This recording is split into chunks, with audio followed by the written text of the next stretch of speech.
I think we should be live in here. Yep, there we go. Okay, so Girish already has a question, so we will come to that as well. And let's start it off. Hit record, let's go. Okay, so welcome everyone. I am going to introduce you to Steve Dowd. I came across Steve, we both of us joined a course, and that's how I came across Steve. We've known each other now for about 3 months. So I'm just going to quickly introduce you to him. So our speaker is a specialist on challenge and force change with an extraordinary life story. He's here to share with us his challenge methodology and give you some practical steps to build your crisis resilience toolkit. He was paralyzed from the neck down in a cycling accident. He agreed to euthanasia as a backstop before deciding to set about the impossible dream of beating the odds and riding again. He since has created several challenges and generated tens of thousands of pounds for charity. Please welcome creator of hashtag 200 Days Challenge and 100% Challenge, the forced change expert, Steve Dowd. Thank you very much for being here, Steve. No, my absolute pleasure. Thank you for having me. So I was on Facebook yesterday and I saw a picture of you, which you had posted when you were in a wheelchair. And I saw you and I've seen you like this, and I could not imagine that you were in that wheelchair the way you were. So let's start off the thing and let's let the audience know your background, where you came from, what happened to you, and why this forced change. Sure.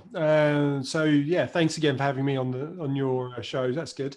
I want to start, I suppose, by just saying that there's no superhuman DNA here. You know, it's a pretty incredible story, but I'm just a regular guy.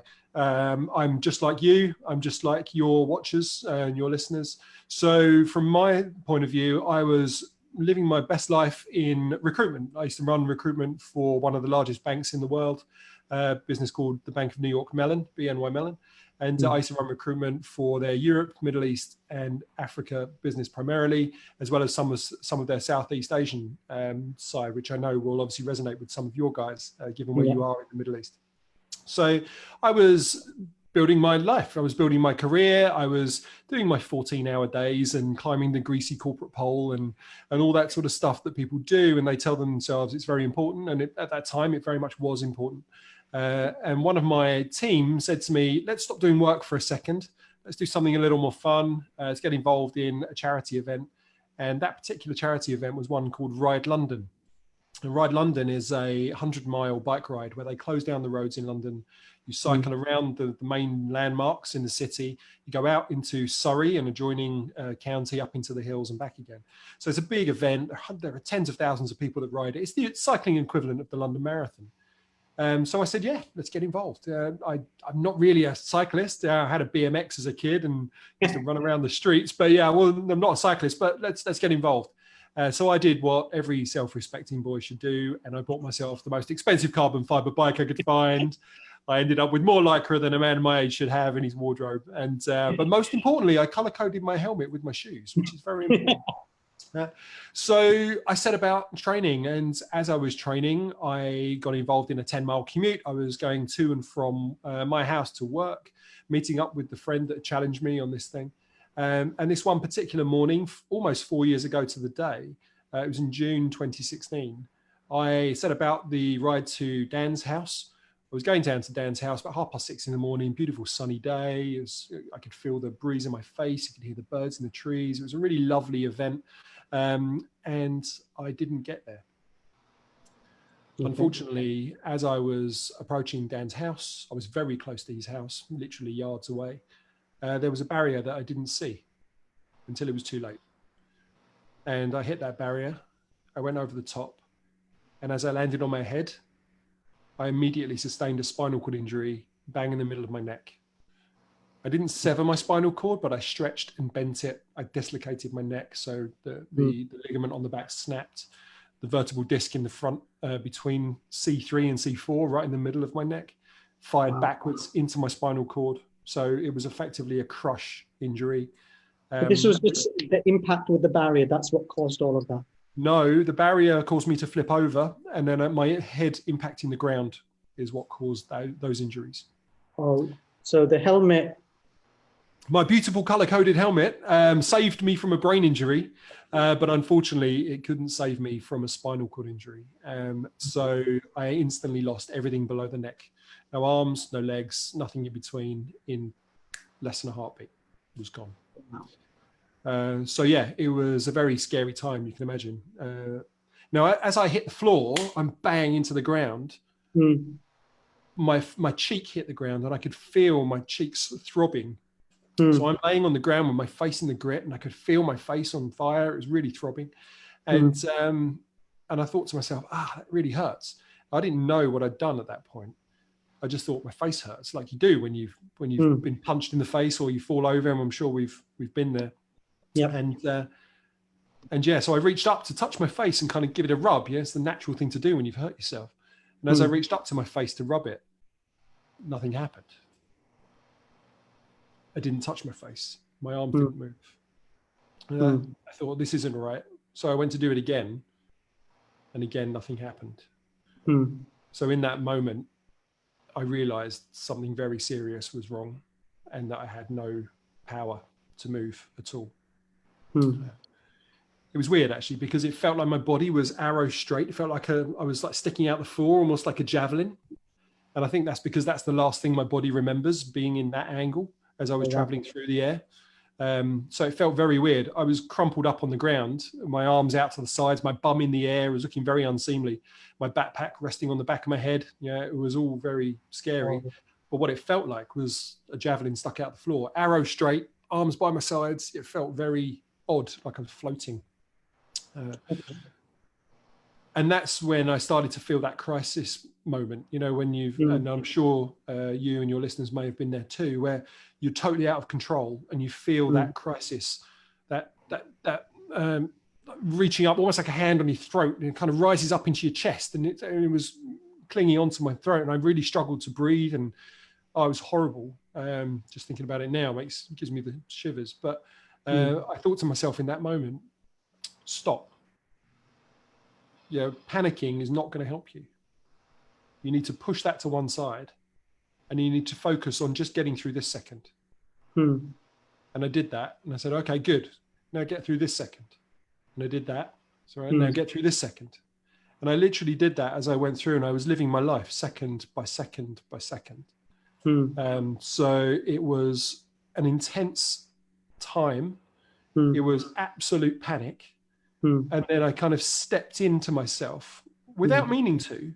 This wasn't something that I'd pre-planned. This is something that just happened at that time.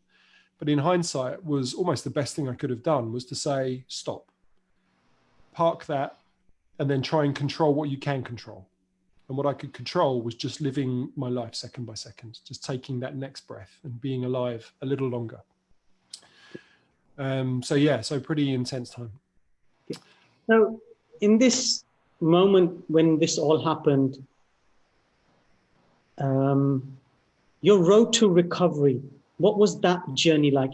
Briefly what happened in that, and how long did it take you to, because you've been told that you're paralyzed and you can't walk you won't be able to walk again, but you're walking. How long did it take you, and how was that recovery? How was it? What was the journey like? So a lot of people ask me the same thing. It's kind of surprising. Here I am waving my arms around and walking into a talk to tell people about what happened. Clearly there's a backstory in between somewhere. So I was taken off to St. George's Hospital, which is a big teaching hospital in London. They are specialists in neuro. It's a big neuro ward, and they do a lot of experimental clinical trials there. And I was very lucky because my wife and I had a conversation with a consultant, and that consultant said to me, Steve, your injury is so devastating. We don't know if you're going to get anything back, frankly. We don't know if you're not. So there is still hope. You haven't severed your spinal cord, which is a better outcome than if you had. gives you a little more hope. But at the moment, you have no motor control, no sensory, nothing in between. So that's where we are. And my wife and I had a very honest conversation, took to one side and said, her name's Helen. I said, Helen, I don't want this for me, where I'm going to be driving around in a power chair with my mouth for the rest of my life. I'm 37 years old at the time. That's not what I want. I don't want it for you. I don't want you to become my full-time carer, forever. That's not what you signed up for. And it would be incredibly painful for you to watch me go through that. And I don't want that for you. And I'm pretty sure you don't want this for me either. So if that's going to be the outcome, then we'll book a ticket to Switzerland. We'll call it a day. And we had the conversation about assisted suicide, which was a very potent conversation, but was surprisingly easy to reach the outcome that we did. So we had that chat. And then the consultant said to me, however, which is a great word, right? When you're in crisis, however, opens up the door just a little. Now we're hanging on every word, right? So that's however, a very good place to use the word however for a change. Absolutely. So we spoke to Matt, his name was, spoke to Matt, and he said, however, we are running a clinical trial at the moment. It's an experimental surgery. It's an experimental intervention. You would be a candidate for it. We can't make any promises. We don't know if it's going to improve. We don't know that it's not, but we don't know that it is. So we can't make any promises. But if you wanted to get involved in that, then you would be qualified to be a candidate, and we would like to have you on that trial. We can't make it any worse. Do you want to get involved? So I did. Obviously, hope is a currency, right? As far as I'm concerned. And when somebody speaks up and says, there is an opportunity to do something different, which could potentially change this crisis situation into something less of a crisis or something that could potentially be better, then that gave me massive hope, and it allowed me to lift my spirits. It gave my wife huge hope. And between the two of us, it becomes a bit of a self-fulfilling prophecy. You're bouncing off of each other's hope. And then that spills out to your family and your friends and your work colleagues. And so, it's a powerful thing, very powerful thing. And so I agreed and I got involved. And I later found out that was an experimental intervention that was funded by a group called Wings for Life, who I'm now an ambassador for. So I went through the Wings for Life trial. The next day, within 24 hours, I'd had my surgery and I was in intensive care. And I had a conversation with Helen as much as I could through my kind of doped up situation in intensive care. And I'd started to get some level of sensory back. I had no motor. I couldn't move, but I had some level of sensory. And that sensory I can only really describe as like being on fire. It was like I had the worst pins and needles, but then by an order of magnitude. So nobody could touch me, just moving the smallest amount, because I had to be turned every 4 hours. But just touching me was a 10 out of 10. It was horrific. But we took it as a win, because prior to that, I had nothing. And now I had the most excruciating pain, and it was much more uncomfortable, but it was something. I'd moved from nothing to something different. I'd moved that state. And it was really important for me to get into that mindset of celebrating little wins, acknowledging changes as wins, being honest about what was happening, being truthful about what was happening, accepting the situation as it is what it is. What do we do now? So I wasn't spending time lamenting what I'd lost. I was spending time focusing on how I could move from where I am now to what my next tiny, tiny goal would be. And we can touch on that in a sec.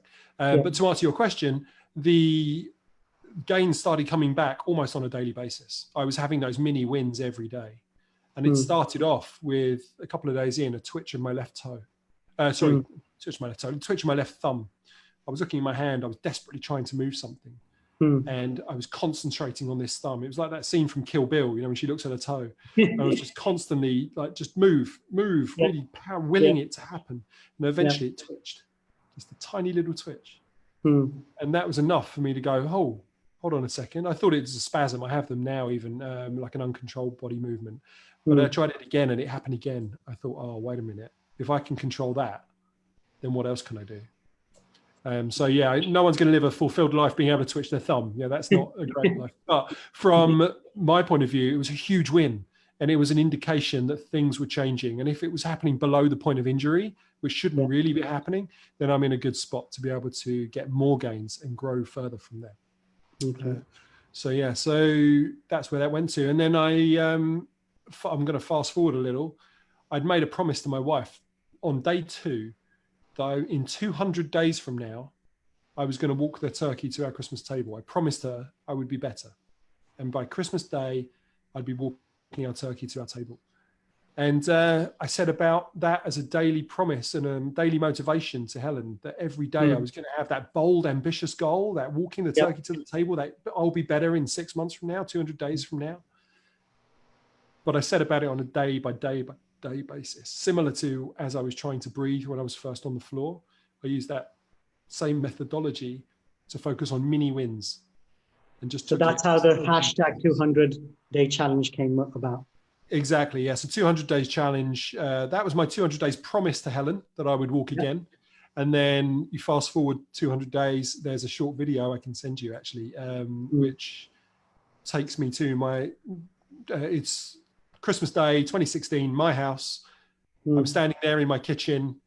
I'm standing up. I'm holding this very heavy turkey on a big silver platter.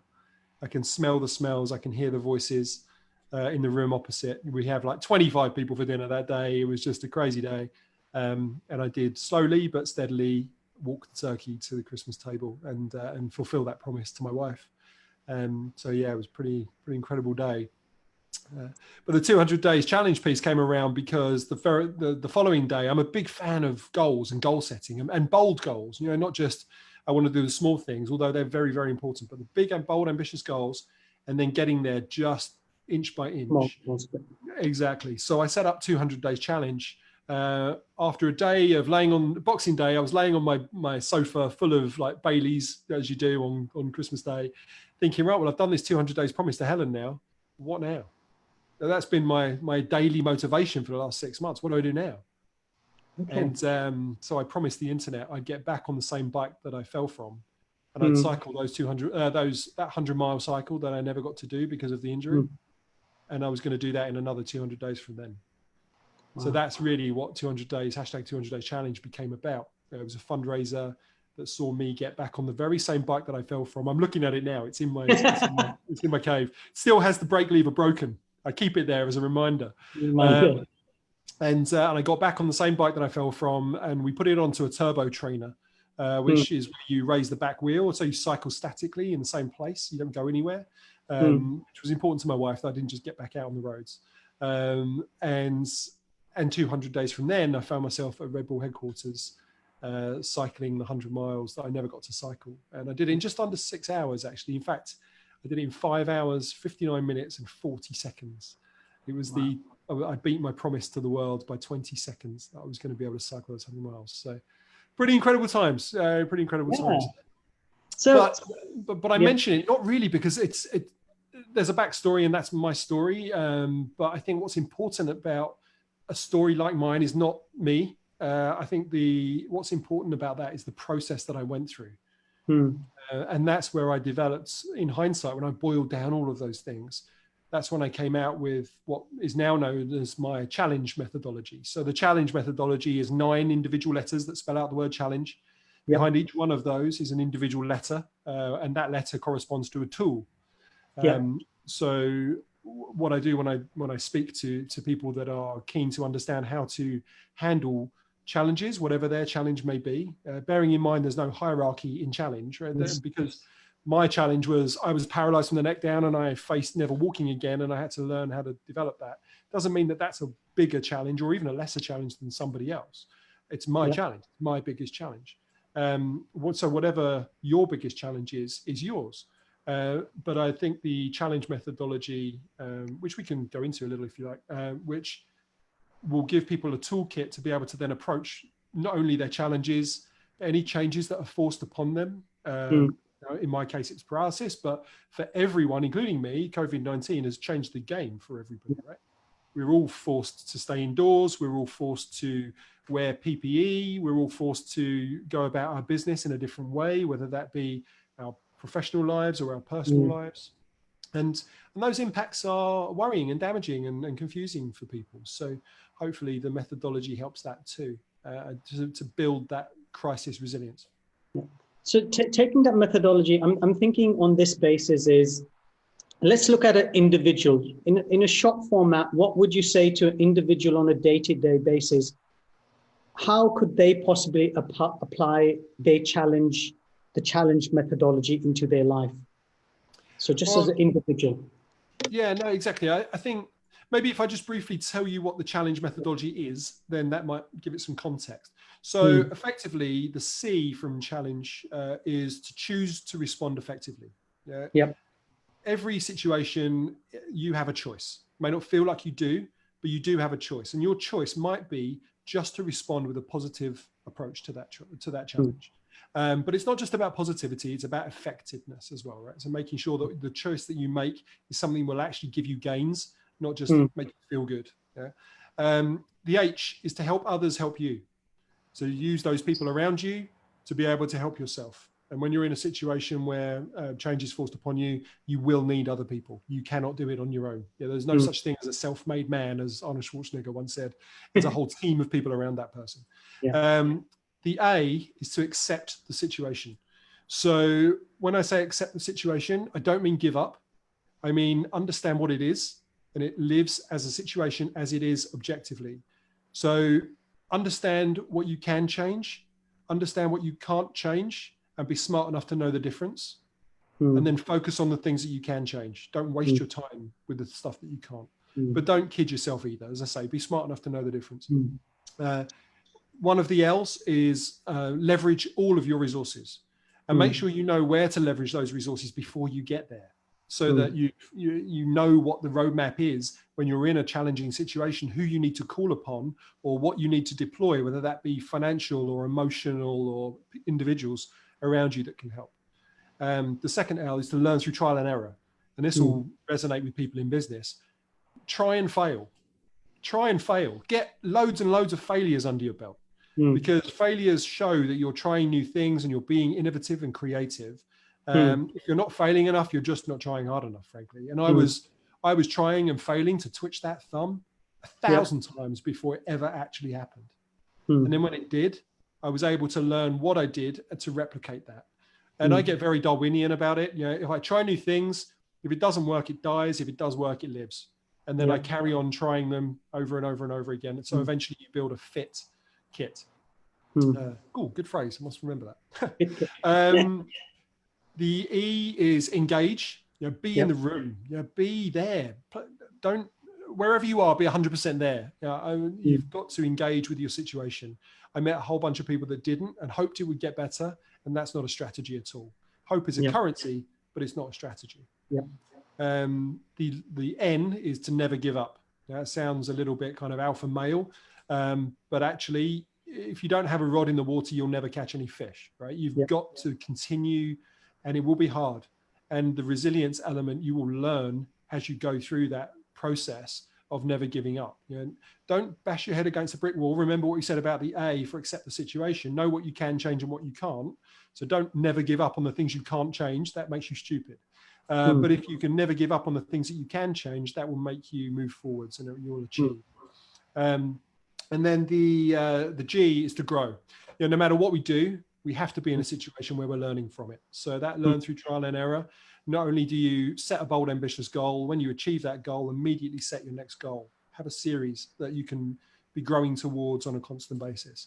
And then the final E is easy up. You know, go easy on yourself. You know, so many people are driven to go, they think about, again, this alpha male thing I don't buy into, that, oh, I've got to be achieving every time and every step and every way. It's got to be better. I don't get that. I don't buy it. You know, sometimes you will fail. Sometimes you won't win. Sometimes you'll go backwards, and that's okay.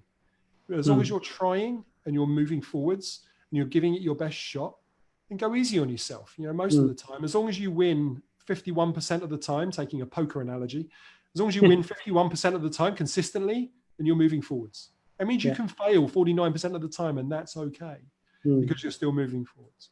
So that's the methodology in a nutshell. Okay.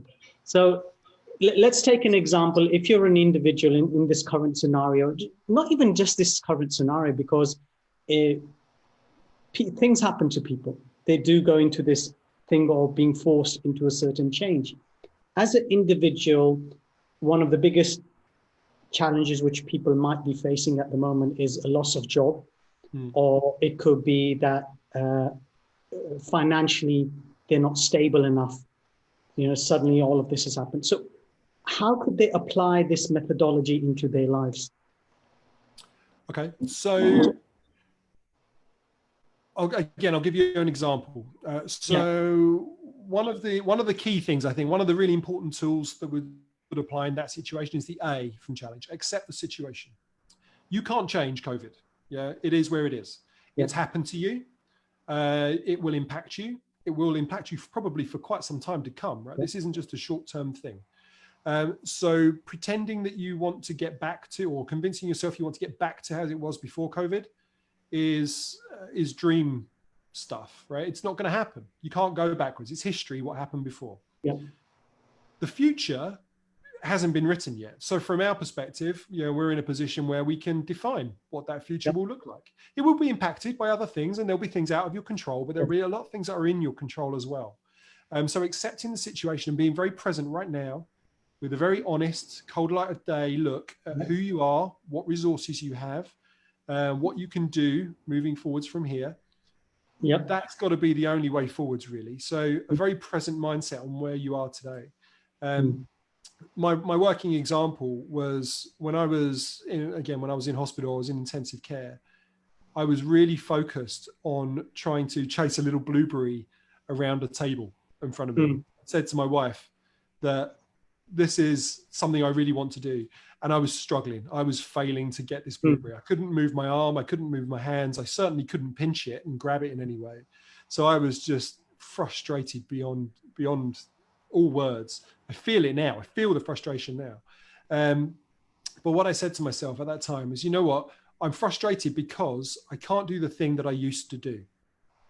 I used to be able to push a blueberry around and pick it up and not even think about it. Blueberries never entered my existence previously, really, my consciousness. Now they're like my one and only thing that I can't do. And that's because I used to be able to. And the only way I could deal with that frustration and that worry and that panic was to say, you know what, let's just rebase here. Let's just say I died that day. Now I'm not constantly going to be chasing what I had. I can only build forwards. So if I'm now at 0 and I can move my arm a little bit and push that blueberry just a little bit, then I'm winning. But if I look back at it and say, all I can do is push a blueberry, I can't even pick it up, then I'm losing.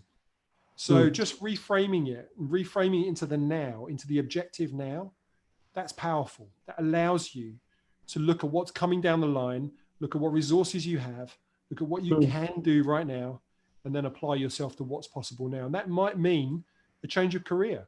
It might mean that you don't do face-to-face meetings, instead you do them on Zoom calls. That might mean that you've just got to look at what resources are available and how you're going to leverage them and come up with a new plan, because flexibility is going to be crucial moving forwards. So looking at all of that, so this is as an individual where you can, so one of the things which really comes out for me is accept the situation. This is the situation, not to be being in that fantasy land kind of thing. The next thing is for those people who are working, in organizations, obviously they're working remotely. They're not seeing their colleagues as much as before. I've heard a number of people who I deal with, they say to me that it's actually more frustrating for them because they seem to be doing more work than ever before. Their time has extended, the working period has extended. So how do they apply this methodology as a team within themselves? Okay, so the question is, how do they apply the challenge to making a team effective? Yes. Okay. So, okay, good. So I would say take the C from challenge. Choose to respond effectively. So it used to be, when I first started thinking about this methodology, it used to be choose to respond positively. But frankly, that's just a little wishy-washy for me. It's not just about feel good about it, right? Feeling good is not going to pay my bills. Feeling good is not going to mow my grass. Yeah, it's important stuff. Don't get me wrong; it really is important. However, being effective is more important. So I think as a leader, I've been a leader myself in business for 20 years. I was never a leader from the front. I was always a leader from the middle. So there's an empowerment element that needs to exist within a team. And I think when I'm choosing to respond effectively, what I'm doing is I'm seeing a problem, I'm understanding a problem. That problem might be my problem in a particular guise, but it also will likely be a similar problem to the rest of my team, but they have their own lenses. You know, they will see a problem in a different way. So as a leader, understanding what the problem really is from every lens of your team is crucial. You've got to know the size and shape and depth of every angle of that problem, whatever that might be. And then once you have a handle on what the problem really is, I think you've got to get everybody involved in what the solution is going to be. There's definitely an element at the moment where people are struggling to lead because they don't know what the future looks like. So they're trying to create a vision that people can get behind them on and that they can drive forwards with. But actually, the leader themselves doesn't really know what's going to happen in the future right now. Everything's up in the air. The team also similarly, and therefore that drives anxiety and disengagement and fear. But the team also know that the leader doesn't really know. So there's an element of credibility. If you were to just go out there and say, don't worry, guys, I know what it is. We're all going that way. Let's go there. And the rest of the team go, I call BS on this. Because they're in a difficult, hurting place anyway, and they don't necessarily need to feel as though the wall's been pulled over their eyes. So I think right now is also going to pull in the last, or one of the letter E's in the word challenge for engage. I think you've got to engage the situation. You've got to engage your staff. You've got to be in your team and a part of your team and be honest with that. You know, I don't mind on a personal level, and I'd love to hear from your listeners. I don't mind on a personal level if my leader says, I don't have all the answers, because I know they don't have all the answers. So to tell me you do, I disagree, and I would lose credibility. You would lose credibility. But if you do engage on a vulnerable level where I know that you're struggling with this too, but we can work it out together, then that element of choosing to respond effectively with the tool of engaging in the situation and being honest about the situation, I think is a very powerful combination. Okay. So what's coming up to me is when you're talking all about this is the word vulnerability comes into my mind. And so as an individual, as a team, as a leader, would showing your vulnerability be feasible? Is it something which we should be doing as an individual or as a team or as a leader? Should we really be doing it? Or should we say, nah, this vulnerability thing, stay away from it. It shows you as weak. It's Yeah. The short answer is yes. So yes, you should show vulnerability. Now, the degree to which you show vulnerability is dependent upon you and how you do that. So if you think back to leadership from the 80s, 90s, even the early noughties, it was very kind of red leader, you know, the guy at the front, oh, everybody follow me, get out of my way, I'm coming through and I'm taking my people with me. And it was very standard bearer stuff. That worked to a degree for a long time. And that's how leadership was. Nobody enjoyed it when they were following that guy. They might believe they did, but in reality, there was a lot of people that struggled with that. Nowadays, leadership is much more empathetic. It's much more led from the middle, somewhere in the pack, where you're empowering others. And as a group, you move forwards with momentum rather than just one person dragging everyone behind. And it's much more powerful these days, actually. Now, I actually had this conversation with the venture capital arm of a large company. And they had that very same conversation. They said, we think we should be vulnerable, but when are you too vulnerable?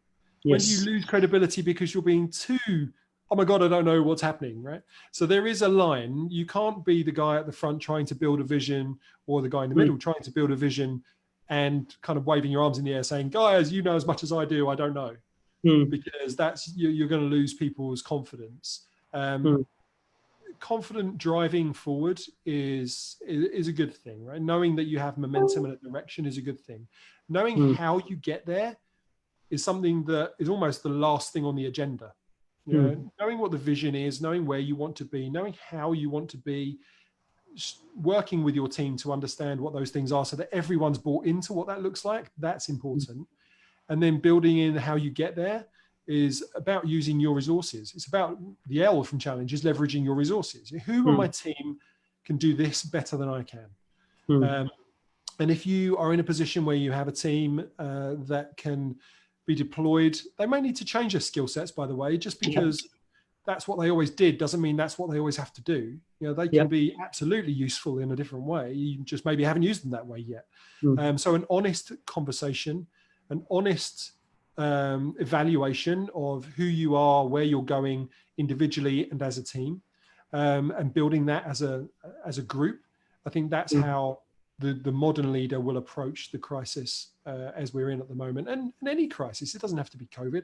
It could be anything, a financial crash, a pandemic, and a war zone. Right? So all of those things would have similar applications. Okay. So we've got a question over here, which we'll move on to questions.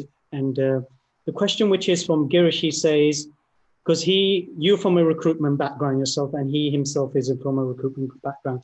And his question is, so what will happen when there are so many candidates available in the market and companies are afraid to shell out money? Okay, that's the first question. So what will happen? What is because you've got that years of experience. What will happen? Yeah, I mean, certainly without a shadow of a doubt. I mean, if you look at your methodology from a challenging perspective, that's a very massive challenge. In fact, some people will not even call it a challenge, they'll call it an issue, a problem. Yeah, it is. It's a paradigm shift, right? I mean, from where we were to where we are in a very short space of time. People have gone from jumping on the train, going to work, doing their thing, and they've been doing it for 10 years, to sat at home in their garden, either fired, furloughed, or not realized that they're unemployed yet. So there's a whole bunch of people like that. And there will be, en masse, there will be a lot of people who are going to lose their jobs because companies out there are streamlining in order to survive themselves. So yes, there will be collateral damage in a big way. Now, there will be a lot of candidates out there, but if you're trying to build a business in the way that you used to build your business, then I think the first thing I would challenge you to think about, Girish, is what is the future business going to look like? Is it going to come back as it was, or is it going to come back in a different way? And I don't know which market Girish works in. I was in financial services, but in fact, maybe Girish, you could tell us which market you were in would be helpful. But yeah, in financial services, there were always a lot of people losing their jobs. There was always a lot of flux. So when we were working with candidates that were out there that were unemployed, it was never easy to find people jobs that were out of jobs. Actually, it's always easier to find someone a job if they're already working currently. Now, how do you help those individuals? I think there's a lot about building trust and relationships. Now is a great time to build relationships. Before, recruiters can fall into, and I'm sure Girish, this will resonate with you, when things are busy, you can fall into a bit of an administration hole where you're basically just moving A to B and not really focused as deeply on the relationships. It's more about the execution of the ask. Now there's going to be a lot less execution. Your relationships will be really, really important, so much more important than they've ever been, if you're going to continue to be a recruiter. And things will be different. It may be that budgets are more constrained, and that people are not willing to employ external headhunters. I'm assuming Girish is an agency headhunter and not a in-house person. And so with budgets constrained, then they're less likely to employ. They may be less likely to pay you the degree of fee that you had previously. So there may be something you might need to be creative about in terms of how you're paid and when you're paid and how that runs, without taking on too much risk, because the one thing that people don't want to do by being creative is overexpose themselves, particularly in times like these. Alternatively, with your best clients, why not have that chat with them? Why not have the conversation in a vulnerable way, as we were just saying. Vulnerability can be a positive thing, and say, these are my concerns about what's happening in the market. What are you doing about it? Where do you see the market going? And do your homework. If you just ask yourself what the problem is and try and come up with your own answer, by definition, you'll have a very one-sided view.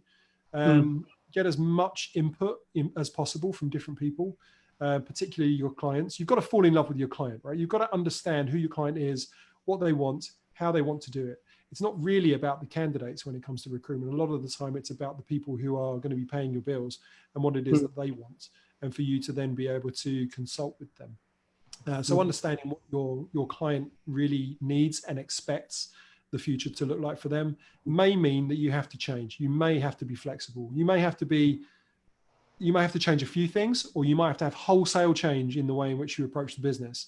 But that flexibility, that vulnerable led research with the clients with which you have the deepest relationships, I think will be probably an important next step. Okay. So, Girish, I mean, you answered his next question, which was about recruitment spending and budgets. The other thing which he mentions is, does this mean that only your strong references or networks that you have will provide you work going forward? Did your weaker networks provide you the most work previously? Would be my question. Okay. I think in any business, you will always get, there's a thing out there called the Pareto Principle, and most people hear of it, the 80-20 rule, right? You get 80% of your business from 20% of your clients. Girish, you don't need every client in the world to be your client. You don't need every candidate in the world to be your candidate. You don't need to place everybody into every job. You need a small cadre of very high quality, loyal fans of yours that get who you are and understand how you work and love to work with you. Yep. You need the same in your candidate pool, where you can place those individuals through their careers, maybe 3 or 4 or 5 times over. You've made your money. Yeah, as far as that, you can build a career out of a small pool of clients and a small pool of candidates with whom you have brotherly relationships, where you really know each other intimately, deep down, really intimately. And the best examples I did when I was an agency headhunter on the external, in the external world. That's exactly how I ran my business. I worked at the top of my market. I had about 5 clients, and off the back of those clients, I would find the best people in the world for those clients. I built a 15-year career in that way. I then moved in-house, and I ended up running the recruitment business in investment management for the 8th largest investment house in the world.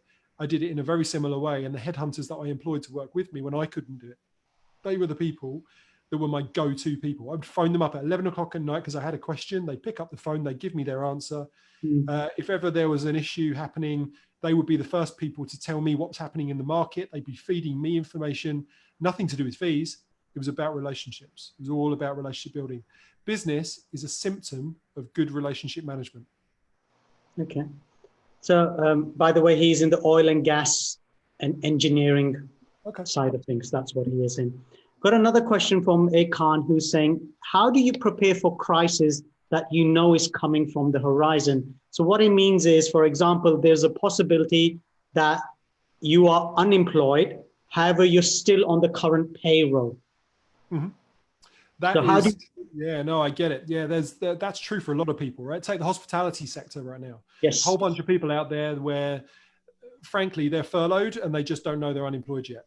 Yeah. Yep. As soon as the furlough stuff stops and people start looking to bring people back to work, there's a whole bunch of people, sadly, that won't get that far, and they don't actually know it. They're enjoying their barbecue on the beach right now on a Wednesday, but actually, it's a bit more serious than that.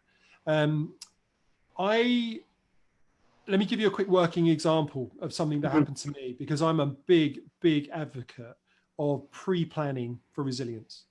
Okay. So what happened to me, and I had to be resilient in the moment.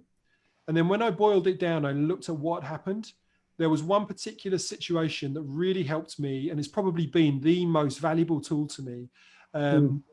I spoke about it on another podcast, actually, that was just came out. Sorry, I don't mean to speak about other people's podcasts, but there was one that came out yesterday. You can mention the names. No worries. There's a woman called Emma Bell, and she runs a podcast called Choose to Thrive, and it came out yesterday. So look at my LinkedIn. and go find that video. I'll briefly describe it here.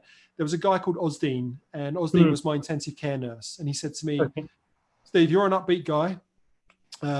You are very positive. You're joking all the time. You're looking forward to stuff, and all of that stuff. You will need every single ounce of that positivity.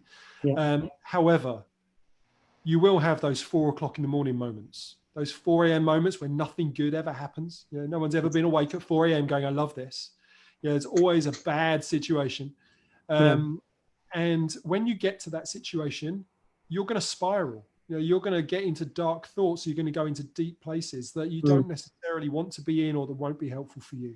So the way you're going to work on that is you're going to create visions and memories that you can, bear in mind, I have no arms and legs. So all I can focus on is what's up here.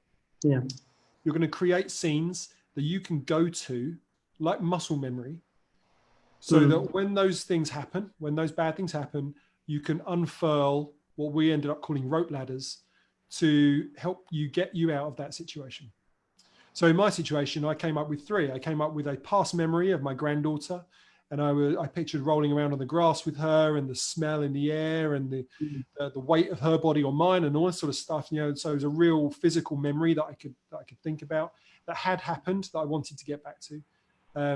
I pictured the walking the turkey to the table, because that was going to be a future memory effectively for me. And your brain doesn't know the difference between past and future memories. The chemical release is the same. And again, we were talking about accept the situation, the power of objectively being in the now, in the moment. I stepped out of my body and I looked down on my body in the intensive care bed, and I said, okay, this is as it is. What do you do from here? Just be mindful for a moment. You know, just be here in the now. You know, history is, you can't change it. Future hasn't been written. The only place you exist is right now. In fact, this won't be true for people watching it in replay, but right here, right now, this is the only thing that's true in the world. Very true. So be in that moment and then accept that moment. So that was the accept the A of challenge. Effectively, that was my working example of accepting where I was right then and being able to make the most of that right now. And that allowed me to pre-plan for those resilient times when I needed to have that resilience. And they came, you know, those 4 a.m. moments, they came. And I cried my tears and I found myself spiraling. But because I'd practiced it beforehand, and I'd practiced it in the good times when people are around me and they were happy and laughing and good stuff was happening, and that's when I practiced, then I locked in positive feelings with the muscle memory of skill to be able to then get myself out of those situations. So hopefully that would be something that, sorry, I missed the name of that individual. Khan, Mr. Khan. Mr. Khan. Hopefully, Mr. Khan, that might give you some level of tool that you could use there. So it's interesting you talk about, you go down that spiral. And you have those 4 o'clock moments. One of the things which I see many people, and there's something which I practice as well, is gratitude. And what is your take for people to do that as a tool in their resilience kit? Gratitude. Yes. Yeah, gratitude is really important. I mean, for me, gratitude is almost like a way of cementing the win. So once I've had my little win, once I've twitched my thumb, or I've managed to push my blueberry, or I've managed to stand for the first time, I've managed to take my first step for the first time, I've managed to get on my bike and do those 100 miles, or I'm just lying there in bed thinking about the support network that I have around me. Having that little moment of gratitude, it's a private moment. I don't necessarily make my gratitude a big public display. It's a private moment, but I always make sure that I do that immediately after having had a little win. Because if I do it after having had a little win, it makes the win, it's almost like a full stop at the end of a sentence. It finishes that win into a little thing that you can say. It's not just a nebulous wins happen around. Yeah, it started, I did the thing, I won it, bang, there's your gratitude, full stop. And then that just seems to fit into my body a little more. Yeah, and it makes it easier to repeat in the future. Okay. So here's before we close off today, I just want you to let people know, where can they find you? How do they connect with you? Yeah, please do. So I'm on LinkedIn all the time. So feel free to throw me a LinkedIn request. I'm at Stephen Dowd. I'm also on Facebook, Instagram, at 100 Stephen Dowd. Or you can visit my website, stephendowd.com, which gives a little more information about the story and what I speak about. Okay. And before we close, final question. What is that one thing which you would tell people that they could do for themselves when they are put into this situation of forced change? Just that one final thing that they could apply for them. I think the one thing that strikes me most often for people in forced change is that they don't know how to not panic. And it's totally understandable. It's completely normal for that to happen.